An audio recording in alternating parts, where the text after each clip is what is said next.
Bon, je sens qu'en commentaire, ça va encore être le bordel. Et tant mieux, ça veut dire que notre chaîne est tout doucement en train de sortir de sa bulle. Vous savez, tout ce qui est en rapport avec l'écologie, avec ce genre de miniature-là, il est évident qu'à un moment donné, on arrive à attraper des personnes qui font pas partie du tout de ce monde-là. Et restez bien là, ça va être très important parce que dans cette vidéo, vous allez pouvoir découvrir qui a été le bon, la brute ou le truand des 5 dernières années en Europe. Et pourquoi en parler? Eh ben en gros, c'est important de savoir aujourd'hui qui est en train littéralement de niquer votre avenir, qui au contraire a su le préserver. Et c'est vraiment important qu'on en parle parce que quand je vois le niveau aujourd'hui des débats politiques, je me dois, pour que vous puissiez voter en âme et conscience, de remettre les pendules à l'heure.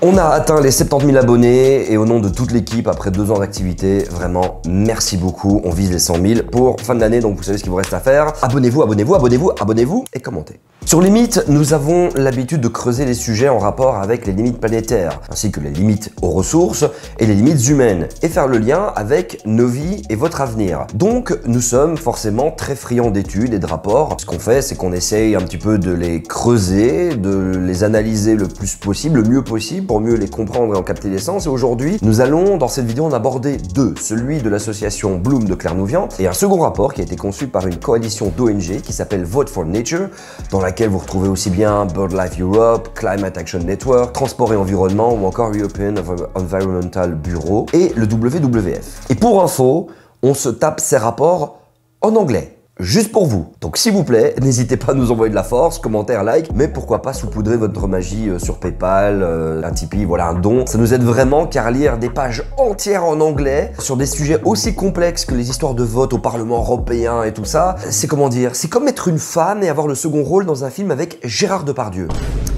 C'est épuisant. Très épuisant mentalement. Disclaimer, on va commencer par quelques détails sur ces 2 rapports. Donc le premier rapport, l'évaluation de la performance environnementale du Parlement européen de 2019 à 2024, il est sorti le 20 mars 2024, donc il y a quelques mois seulement. Et ce rapport, en fait, a analysé et évalué les votes sur des multiples enjeux environnementaux. Donc avec ça, on a une vision claire des positions des différents groupes politiques sur 4 sujets essentiels. D'abord, il y a la protection des océans et de la pêche. Ensuite, la biodiversité, la lutte contre le changement climatique. Et pour terminer, en 4e point, la justice sociale et environnementale. Ce qu'a fait l'association de Clermont-Ferrand, c'est qu'ils ont analysé 150 votes cruciaux afin d'attribuer une note sur 20 aux différents groupes parlementaires européens. Et le résultat est à la fois éclairant et dévastateur. Et le second rapport, l'European Parliament Scoreboard, qui classe les groupes politiques et les partis du Parlement européen de 2019 à 2024 sur leur vote pour le climat, la nature et la pollution. Ils ont analysé les votes pour chaque député pour une trentaine de lois qui ont été votées et le score a été établi sur 100. Et chez Limite, on fait tout pour que vous puissiez toutes et tous comprendre le comportement de chaque groupe politique. Avec ces connaissances, vous pourrez ainsi bien choisir vos représentants et représentantes pour les prochaines élections. Et surtout, pour utiliser un pouvoir qu'on a souvent malheureusement tendance à oublier et qui pour moi est l'un des plus importants, c'est le vote. Bref, notre méthodologie pour faire cette vidéo, c'est qu'on a pris les 2 rapports et on en a fait tout simplement une moyenne entre les 2 scores. Et ce qui est certain, c'est que dans les 2 rapports en fait, et dans notre moyenne globale, on remarque que le Parlement européen est divisé en 3 blocs qui sont très distincts, que nous on a décidé de nommer dans cet épisode les bons, les brutes et les truands. Oui, j'aime les références aux classiques du cinéma. Tout d'abord les bons, alors sans trop de surprise, on y retrouve le groupe des Verts, Alliance Libre Européenne, qui je rappelle contient, comme son nom l'indique d'ailleurs, les partis écolos de nombreux pays, les écologistes de France, Écolo-Groen de Belgique et toute l'Union Européenne. Dans la même catégorie, on retrouve aussi le groupe de la gauche au Parlement Européen avec le PTB-PVDA de Belgique, la France Insoumise, Podemos de l'Espagne, etc. Et on trouve aussi l'Alliance progressiste des socialistes et démocrates au Parlement Européen. Donc là-dedans, vous retrouvez Vooruit chez nos amis flamands en Belgique, le PS des Belges francophones, Place Publique et Nouvelle Donne en France qui font également partie de cette fameuse catégorie des bons. Collectivement, ces partis ont su construire l'ambition écologique de l'Union européenne, sauf qu'en fait, elle est parfaitement insuffisante. Ah ouais, par rapport à tout ce qui est préconisé par la science, tous les rapports du monde entier, tout ce qu'il faut en fait pour enclencher une véritable transition, on n'y est pas encore. Bon, je vous vois déjà arriver, les Jean-Marie cycle solaire et les monsieur, madame, j'aime pas les arabes et les noirs, la ramener en commentaire, vous avez vu les gauchistes, les gna gna gna. Votre tour arrive, ne vous inquiétez pas. Alors j'ai l'air d'être un petit peu taclant, mais j'espère bien que s'il y a des gens qui nous regardent et qui sont à droite, à l'extrême droite ou à l'extrême gauche et à gauche, que vous restez bien jusqu'à la fin de cette vidéo parce qu'il va falloir qu'on fasse cause commune. Ça va être très important, je vous expliquerai pourquoi. Et pour revenir à nos amis les bons, malgré leur insuffisance, c'est pourtant ce qui se fait de mieux au niveau de la planète entière. Pour assurer au plus de personnes possible un avenir viable, durable, désirable. Les notes sont comprises de 76,76 sur 100 pour SND, 90 sur 100 pour le groupe de la gauche et 95 sur 100 pour le groupe des Verts. Et ces trois groupes parlementaires, malgré les différences notables qu'il peut y avoir entre eux, représentent une force qui comprend l'importance de protéger notre planète Terre et les prochaines générations. Passons maintenant à ceux que j'appelle personnellement les brutes, qui sont soit des glandeurs, soit des indécis. Ce sont les libéraux et centristes du groupe Renew Europe, où on trouve par exemple les partis belges MR et OpenVLD, Renaissance en France et les macronistes. Ces deux naviguent entre deux rives, sans véritable constance ni fiabilité sur l'écologie. Certains députés et délégations sont totalement convaincus de la problématique et se donnent vraiment corps et âme dans des votes corrects.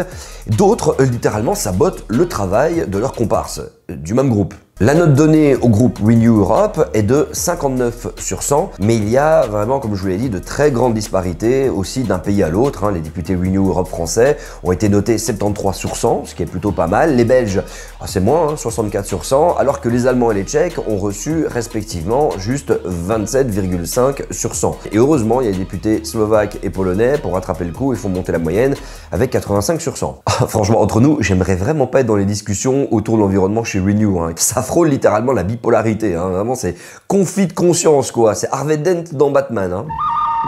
J'aime les références aux classiques du cinéma. Ah ouais, petit détour rapide chez les non-inscrits, comme je vous l'ai dit dans ma toute première vidéo qui vous explique en long en large comment ça fonctionne le Parlement européen, la Commission, le Conseil européen, blablabla. Vous savez qu'il y a un groupe de non-inscrits qui sont un peu des gens qui partent là-bas, des députés qui sont pas forcément affiliés à des groupes. Et eux, alors là c'est pareil, ils naviguent de façon complètement bordélique. C'est-à-dire que, comme je vous l'ai dit, c'est pas un groupe unique. Donc là-dedans, vous avez par exemple le parti indépendantiste catalan, Junts, avec 94,5 sur 100, c'est immense. Et puis de l'autre côté, vous avez l'extrême droite de Viktor Orban de Hongrie avec la note de seulement 18 sur 100. Donc du côté des indépendants, c'est pareil, c'est le foutoir. Et maintenant, nous allons enfin passer aux truands. Ceux qui n'ont apparemment tout simplement rien à foutre de l'avenir de l'humanité, de leurs enfants, et qui vivent dans le déni. Et au-delà de vivre dans le déni, en fait, ils luttent activement contre toute forme d'avancée écologique, mais aussi contre toute avancée en matière de justice sociale. Et de nouveau, je le répète, ça ne fonctionnera pas que des personnes puissent continuer à vivre leur best life dans des avions à hydrogène, dans des bateaux électriques à hydrogène, des yachts et tout ce que vous voulez, faire le tour du monde et claquer un maximum de thunes et vivre une vie de dingue, si de l'autre côté, on contraint des gens, en fait, à ne plus utiliser leur voiture et d'autres choses. D'où la justice sociale, c'est capital. Et là, du côté des truands, désolé, on parle bien de tous les groupes de centre-droite, de droite traditionnelle et d'extrême droite. Donc là-dedans, vous avez le Parti populaire européen, le plus grand groupe du Parlement européen avec 178 députés. Vous avez aussi des conservateurs et réformistes ou ECR, ou encore le groupe Identité et démocratie, ou si vous préférez, ID. Et c'est là qu'en commentaire, ça risque tout doucement, peut-être chez certaines personnes, de faire monter les nerfs et de jaser, et de me traiter de mec payé par Greta Thunberg, car forcément on va toucher aux cordes sensibles, on va toucher aux croyances préétablies de quelques spectateurs qui sont forcément de ce bord politique.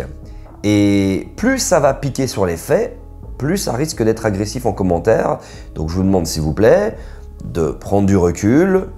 Ce que je critique, c'est une politique, c'est pas vous. Alors avant toute chose, on va un peu sortir de la matrice, parce que même si la présidente de la Commission européenne, Ursula von der Leyen, est à l'origine de cette fameuse victoire, cette mise en place du pacte vert européen, le Green Deal en 2019, son parti EPP, en fait, n'a cessé de saboter la législation aux côtés, en fait, des autres partis de droite. Certains truands ont même appelé à une pause dans les mesures écologiques. Une autre tendance terrifiante est que la centre-droite s'aligne de plus en plus avec l'extrême droite. Bon allez, trêve de bavardage, nous allons enfin passer aux notes des truands.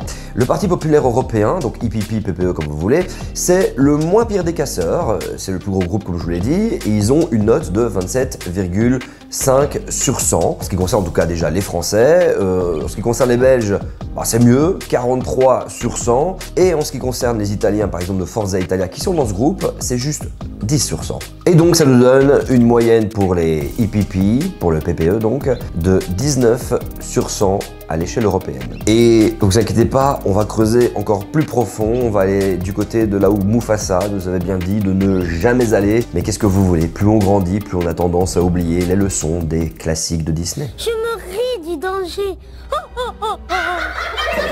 Voici les deux groupes conservateurs d'extrême droite et de droite nationaliste, Identité et démocratie et les conservateurs réformistes. Ces deux groupes remportent le titre de truands. Ils sont les plus gros saboteurs de toute l'histoire européenne des politiques environnementales, donc de tout ce qui permet de préserver l'avenir de l'Europe et même du reste du monde. Le groupe d'extrême droite Identité et démocratie, avec les partis du Vlaams Belang, du Rassemblement national de France, de Lega de Salvini d'Italie, bref, des eurosceptiques et nationalistes, eh ben, ça se traduit souvent par le fait qu'ils se font élire pour la thune, pour le prestige, pour la thune, le prestige, et pour la thune, le prestige. Et c'est tout, voilà, ils ne bossent quasiment pas. Ils sont souvent aux abonnés absents au Parlement européen. Ils viennent de temps en temps quand ils savent qu'ils auront les caméras devant eux, à l'image de Jordan Bardella, dont l'attitude générale est résumée ainsi. 0 rapport, 21 amendements. En fait, on vous surnomme à Strasbourg Jordan Bardella. Non mais madame... Mais Jordan Bardella, mais il n'y a pas que lui, hein. D'autres députés européens d'extrême droite sont aussi aux abonnés absents. Hein. Ils ne connaissent absolument rien des dossiers européens. Dès qu'on leur parle d'un sujet, ils ramènent tout directement à l'immigration, car forcément agiter des peurs sur le cerveau, ça fonctionne. Hein. Et ça, je l'explique un petit peu dans une précédente vidéo sur le sujet. Alors, si l'activité d'un député devait être jaugée à la quantité d'amendements déposés, Jordan Bardella sortirait tout simplement le grand perdant. 21 amendements en 5 ans, et juste à comparer aux amendements déposés par Manon Aubry de la France Insoumise, elle est à 3466. Pour vous dire à quel point il est vide et qu'il fait un plateau, ce qui relève du miracle, puisqu'il tente de s'exprimer le moins possible sur ces sujets, il pompe absolument tout aux autres. Vous n'êtes en tout cas pas la candidate de l'esprit de finesse. Vous n'êtes pas la candidate de l'esprit de finesse ce soir. Chez les conservateurs et réformistes, oui, c'est leur nom, mais vraiment le nom qu'ils ont choisi, il se contredit littéralement, puisqu'en fait, ils ne réforment absolument rien. Hein. On trouve des partis ouvertement xénophobes, des groupes qui se composent des partis comme la NVA de Belgique, Reconquête d'Éric Zemmour, les démocrates suédois, et ne tombez surtout pas dans le piège de leur nom, ils sont pas vraiment démocratiques, ou Fratelli d'Italia de la première ministre italienne Giorgia Meloni. Et au niveau des scores, roulement de tambour, voici le résultat concernant votre avenir, votre économie et votre vie. Pour Heidi et le groupe des conservateurs et réformistes, la moyenne est de 11 sur 100. Vraiment, je vous assure, j'aurais aimé qu'il en soit autrement, mais c'est un fait par rapport à déjà ces deux rapports et toutes les autres données qu'on a pu récolter. Ceux qui vivent actuellement dans l'illusion ou le déni, ce sont tous les partis qui se classent à droite ou à l'extrême droite. Et certainement, comme beaucoup d'entre vous, j'aimerais que l'écologie soit une cause qui transcende les frontières partisanes et unisse hommes et femmes dans la défense de notre maison commune, la Terre et ses habitants, qu'ils soient animaux, végétaux ou humains. Mais malheureusement, les analyses de Bloom et de la coalition Vote for Nature, et bien sûr les hordes de trolls climato-négationnistes qui viennent s'exprimer de plus en plus en commentaire de nos vidéos, d'ailleurs on aura une vidéo très spéciale à vous présenter concernant ce sujet prochainement, il semble montrer qu'il n'en est rien. Et c'est là que je m'adresse à ceux qui votent extrême droite, que cela soit par dépit politique, par méconnaissance ou par ras-le-bol, et qui ont pourtant aussi une affinité avec l'écologie. Alors oui, vous voulez que cela transcende les orientations politiques. Malheureusement, et c'est un fait, et c'est ce qu'on retrouve pas qu'en Europe, un peu partout sur Terre, l'écologie, donc la protection de l'avenir de vos enfants et du vôtre, apparaît résolument de gauche. La droite aujourd'hui, surtout dans ses formes les plus réactionnaires, se démontre irresponsable et dangereuse pour les générations actuelles et futures, ainsi que pour les espèces vivantes. Vous avez tout comme moi vu les notes complètement éclatées qui sont dans les rapports, et si vous voulez approfondir le sujet, on a mis les rapports en description de cette vidéo, il suffit d'aller en dessous, n'hésitez pas. On entend souvent que le prochain mandat du Parlement européen est crucial, surtout par rapport à la protection de la nature, à la restauration de notre nature, et que nos engagements pour remettre la Terre dans les limites planétaires se feront maintenant ou jamais, ou du moins par la contrainte réelle due à ces limites. L'Europe, il est évident qu'on peut la critiquer, on n'est pas obligé d'en être fan, mais avec tous ses défauts, c'est notre maison commune, et il est possible de la faire changer de l'intérieur et de la faire sortir des visions archaïques de croissance infinie du PIB qui ont aujourd'hui atteint littéralement leurs limites. Les droites et extrêmes droites sont bien mobilisées. Voyant les limites du système économique, ils préfèrent se voiler la face et faire dans le business as usual. Ils montent dans les sondages et grâce au travail énorme des associations et des ONG, ou juste en regardant qui a voté quoi, on comprend maintenant où cela pourrait tout simplement nous mener. Et si vous avez besoin par exemple d'une image qui montre vers quoi on se dirige si on continue à faire ce qu'on est en train de faire aujourd'hui, la voici. Pour éviter ce genre de choses, il faut aller voter. N'hésitez surtout pas à vous abonner et à toutes les personnes qui sont arrivées jusqu'au bout de cette vidéo, qui ont regardé vraiment jusqu'à la fin.